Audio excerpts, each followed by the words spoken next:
Tá. Então, tinha entrado em contato, né, com alguns pensamentos, algumas conversas, alguns papos de alguns pensadores e pensadoras, né, sobre a construção do olhar sobre as coisas, né, sobre como ter determinados olhares sobre o mundo, sobre as coisas e como agir, né, diante desses novos olhares, né. Como isso pode ser pertinente para a vida ou não, né? Como isso pode mudar o comportamento humano ou não. E aí, o que foi dito é o seguinte: sobre a gente colocar um olhar diferente. Que olhar é esse diferente, né? Então a gente pega lá atrás o modernismo, o olhar modernista sobre as coisas, o olhar pós-modernista sobre a coisa. Então, assim, fugir desse espectro, na verdade, fugir de duas frentes, né? Tanto das escolas, né, acadêmicas, é o modernismo, o pós-modernismo, tanto se desvincular desse tipo de visão, como também até se desvincular da visão do olhar humano, do olhar antropocêntrico, né, do homem.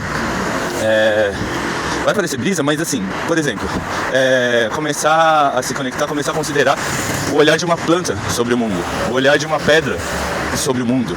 Por exemplo, se eu estou num jardim, uma coisa vai ser o meu olhar sobre aquele jardim, outra coisa vai ser a planta que vive naquele jardim, que se alimenta e se nutre daquele jardim sobre ele, né, sobre esse jardim. E aí além, exercitar infinitamente esse tipo de coisa, que é como eu disse, uma pedra, um olhar de uma pedra sobre o mundo, um olhar da minha cachorra sobre o mundo, o olhar da minha gata, né, do meu bicho de estimação sobre o mundo, e até objetos, o olhar de um objeto sobre o mundo, o olhar de uma obra de arte sobre o mundo. É uma coisa que é um exercício que ele vai discorrendo infinitamente. E para além disso, a questão ética ela deve ser considerada, né? Porque assim, de repente, não é um exercício gratuito, né, que você vai... Tá, qual que é a pertinência, né, disso para as pessoas? Qual que é o valor disso?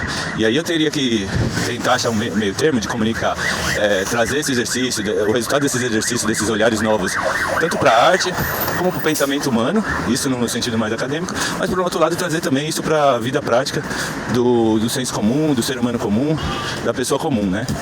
Eu digo isso porque é sempre o meu lugar, né? É o meu entorno, é o meu contexto, é da onde eu estou sempre trabalhando, né?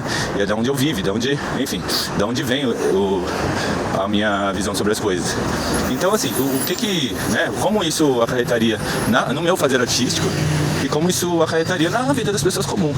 Não que as práticas artísticas têm que ter uma utilidade, mas no meu caso, eu sempre tento trazer, no meu caso bem particular mesmo, eu sempre tento trazer isso para não se afastar também tanto do ser humano comum.